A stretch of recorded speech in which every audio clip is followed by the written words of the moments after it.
Hey there, everybody. Thanks for joining me for another one-man review. Today I'll be taking a look at a new book out from Tundra called The Gulf by the artist Adam de Souza. This is a book I hadn't heard anything about. I just saw the cover on the previews website and read the little synopsis, and it sounded pretty interesting. When I looked up the cartooning online to see what the insides look like, I immediately thought, oh, this looks like a really beautiful book.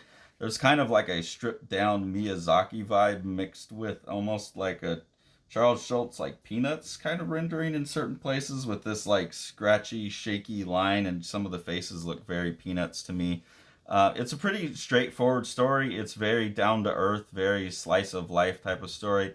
It is sold as a coming of age story, which I've been critical of. Like so many comic graphic novels seem to be about coming of age rather than being of age.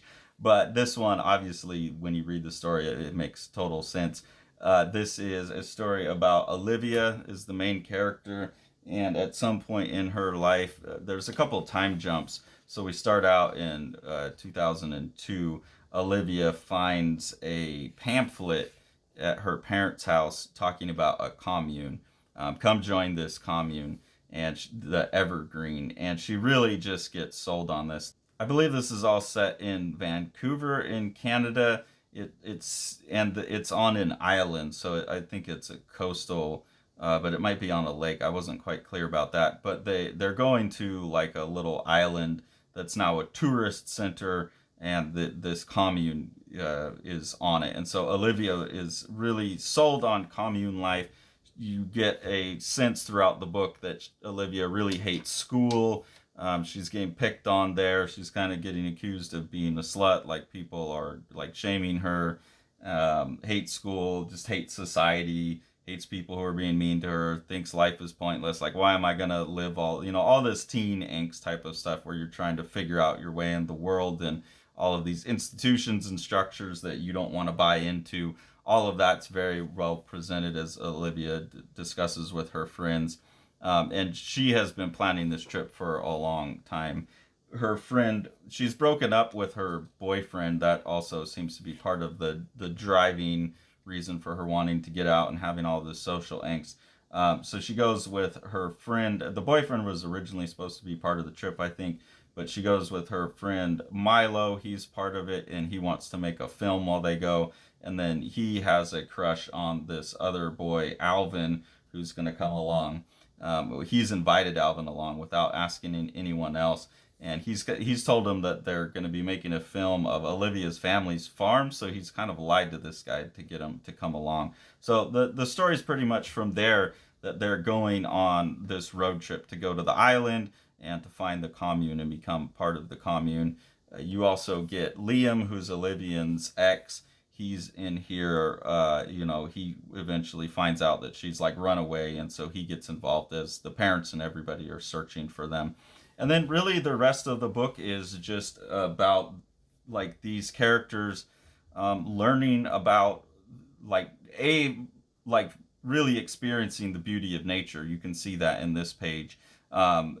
Making their way around this island, dealing with the fact that it's now a tourist trap kind of place while they're still trying to seek nature and get away from society, making their way to the commune. I don't want to give away too much, but there's actually a really good, like, part of the coming age story here is like let us disillusion you also of this fantasy life that you have about what the commune is.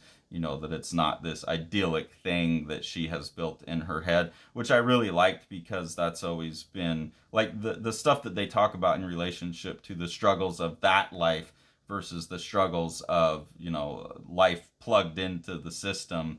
That's something I think gets overlooked a lot, that there's positives and negatives, and there's reasons why we can all always go back to the homestead, but society's going to reform over and over. There's nothing you can really do to stop those kind of things. So a bit of a disillusionment about this utopian idea of returning to the way it used to be. It's like, no, it was never that way, and there's a reason that things have become what they are. But there's also there's something else at the end of all of that too. So without getting into the specifics of it, it's got a nuanced view of the complications of these different forces and these different desires, and I think that's really well done. I want to read this page in particular because it kind of gets at the themes, but it's early enough in the book to not be giving away much. It really makes you wonder how we ended up living this way with freaking loans and mansions. Like, how is that normal? Why do we not see that we could change it all if we really wanted to? The unfairness, complications, and cruelty, we built all of that into how we live. I don't get how it doesn't bother anyone else. Like, do they not see it? It makes me feel like I'm taking crazy pills. This is just so simple. There's food to eat, water to drink. It all makes sense here. So obviously they're on the island now and they're looking at all this nature, and you get like this montage of like all of what the kids are looking at that, if you've ever gone hiking, like, that feeling, or even like me having a pretty wooded backyards. I go out and I feel like I'm at camp.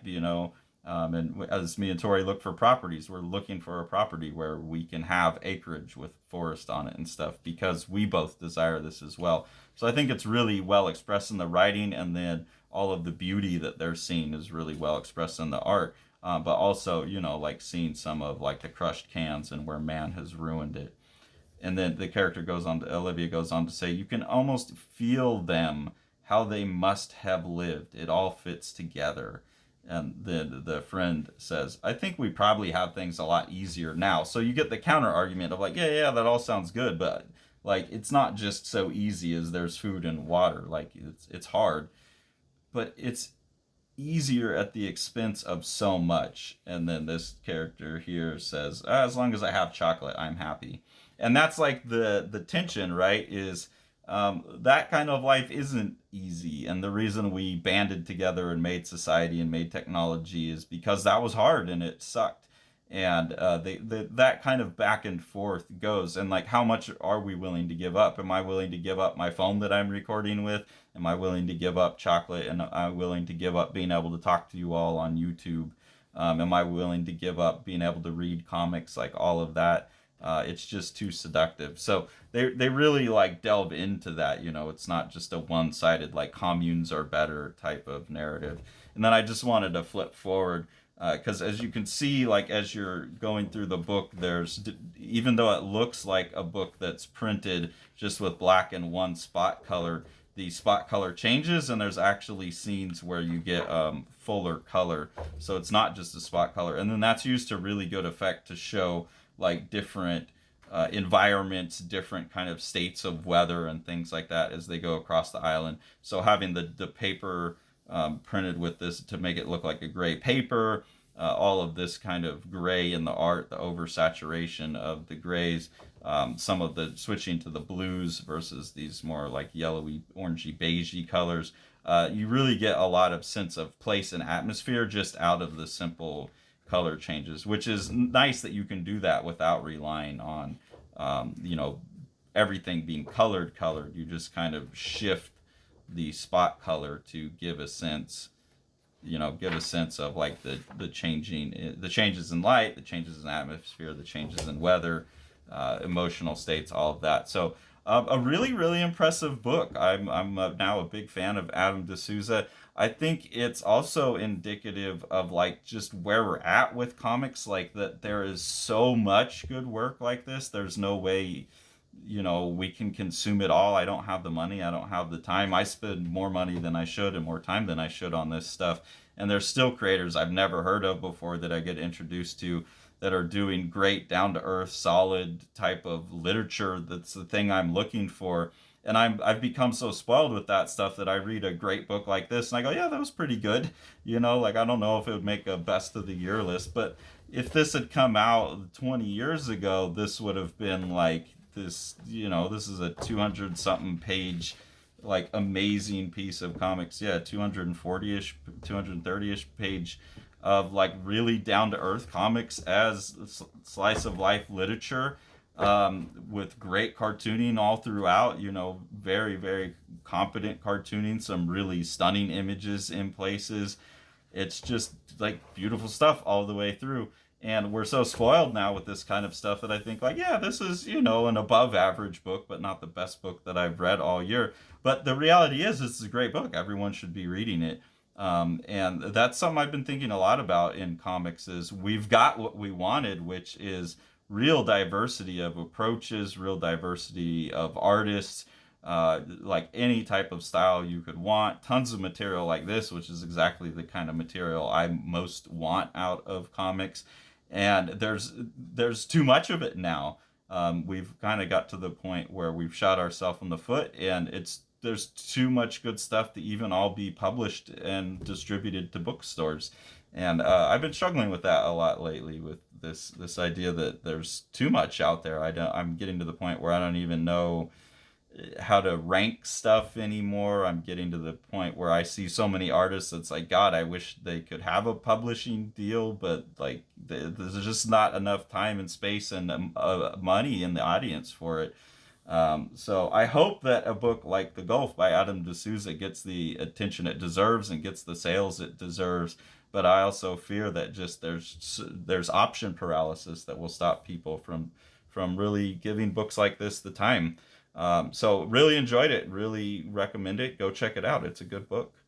House on Fire by Matt Battaglia is a just gorgeous book where Matt's kind of making an emotional response to the years of COVID and wrapping that into a sci-fi dystopian future that really the sci-fi dystopian's backgrounded and you're focused on the emotional journey of two characters in a really beautiful way. And then that's enhanced by Matt's like really awesome, loose, kind of Paul Popish dry brush work.